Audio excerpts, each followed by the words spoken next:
Et à la une, tout d'abord ce matin, cette information, la gratuité des transports scolaires pour les collégiens et lycéens du Nord dès la rentrée prochaine. Les collégiens en profitaient et déjà depuis l'année dernière. Le département renouvelle ainsi son offre au déplacement de milliers d'élèves. Mais c'est en revanche une première pour les lycéens. Les inscriptions sont ouvertes depuis hier en ligne directement sur le site internet lenord.fr. Une démarche qui prend à peine 10 minutes et qui permet ensuite d'être redirigée vers le transporteur le plus proche de chez soi. Chargeant enfin à l'élève d'aller retirer sa carte de transport afin d'être dans les règles. Près de 120 000 jeunes du département vont pouvoir profiter de cette gratuité en septembre. Un dispositif coûteux, plusieurs millions d'euros, mais essentiel selon les élus du département.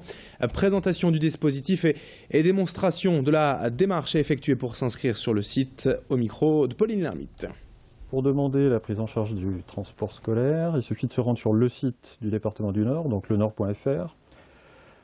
Sur la page de garde, vous avez les transports scolaires dans les e-services.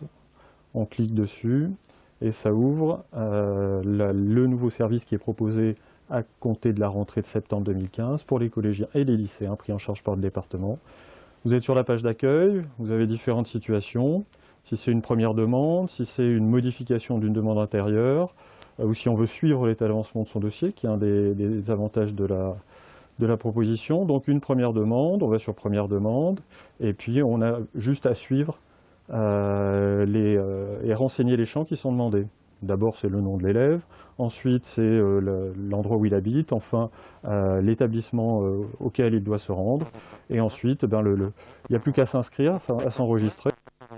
Autre actualité aujourd'hui à la une dans le Grand Lille, la visite du ministre de la Ville, de la Jeunesse et des Sports hier à Lers, le Lillois Patrick Caner, qui est venu signer la charte entreprises et quartiers au sein d'un des plus anciens hypermarchés de France à Auchan-Lers. Le but de cette charte est d'inciter les entreprises à embaucher des jeunes dans les quartiers dits prioritaires, là où le chômage des moins de 25 ans s'élève en moyenne à 42%. Avec cette convention, l'État espère renforcer l'accès à l'emploi des jeunes via les stages ou l'alternance, car le dispositif doit leur permettre d'intégrer des entreprises sans exigence de diplôme. L'important, c'est la motivation et le savoir-faire. Explication complémentaire avec le ministre au micro d'Idil Gunay et de Sarah Natier. Les jeunes souffrent souvent d'une stigmatisation liée à leur nom, liée à leur adresse, liée à leur âge, liée à leur sexe. C'est plus difficile parfois pour une femme de trouver du boulot que pour un monsieur. Donc dans ce cadre-là, cette charte vient corriger toutes ces difficultés, ces handicaps, et ça passe par la mobilisation d'une entreprise, aujourd'hui en l'occurrence Auchan. Et j'espère qu'il y en aura bien d'autres qui auront le même type d'accompagnement.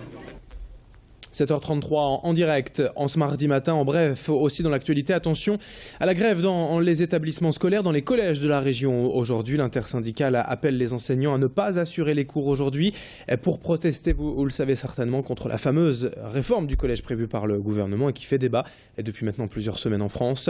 De sérieuses perturbations sont donc annoncées aujourd'hui dans les établissements, dans les collèges précisément. Dans le reste de cette édition, une autre visite hier à Lille. Le journaliste Serge July est passé par le Furet du Nord pour évoquer son dernier livre, Le dictionnaire amoureux du journalisme. Un débat donc avec le public autour du plus beau métier du monde selon lui, mené par Michel Pacaud du Club de la Presse Nord-Pas-de-Calais. Ce livre de Serge July, c'est l'histoire du journalisme en 26 lettres, l'aventure au quotidien, son évolution au gré des technologies, les œuvres marquantes, les personnalités aussi d'Albert Capa, Robert Londres jusqu'à Tintin ou Alexandre Dumas. L'ouvrage sorti en janvier dernier évoque les figures majeures ou mineures de la profession, celles et ceux qui ont marqué l'histoire. On écoute un extrait capté hier par Pauline Lermite au Furet, la place de la presse écrite aujourd'hui dans les médias selon Serge July. Sur la presse papier, je veux dire, c'est toujours pareil. Il y a une règle d'abord, qui est une loi dite de McLuhan. McLuhan avait remarqué, c'est devenu une forme de loi, c'est qu'aucun nouveau média ne tue les médias précédents. La télévision n'a pas tué le cinéma. Le cinéma n'a pas tué l'écrit. On peut prendre tous les médias les uns après les autres. On peut dire, oui, l'écrit va être transformé.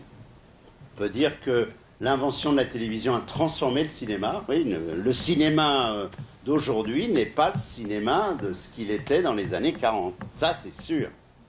Ça, c'est sûr. Voilà. Donc la presse, si on applique cette loi, la presse, elle va changer fondamentalement, mais ça restera quand même, il restera par la presse.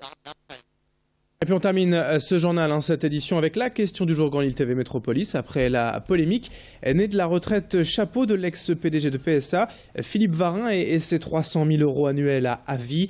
Pensez-vous qu'il faille, comme l'avait annoncé d'ailleurs François Hollande dans son programme présidentiel en 2012, plafonner les rémunérations des grands patrons français? Comme d'habitude, on attend vos réponses sur notre site dédié laquestiondujour.net ou via les Facebook officiels Grand Lille TV Métropolis. 7h36, 30 secondes de respiration, une petite pause très courte et on se retrouve pour la météo et l'infotrafic en ce mardi matin. Très bon réveil à toutes et à tous, merci de votre fidélité.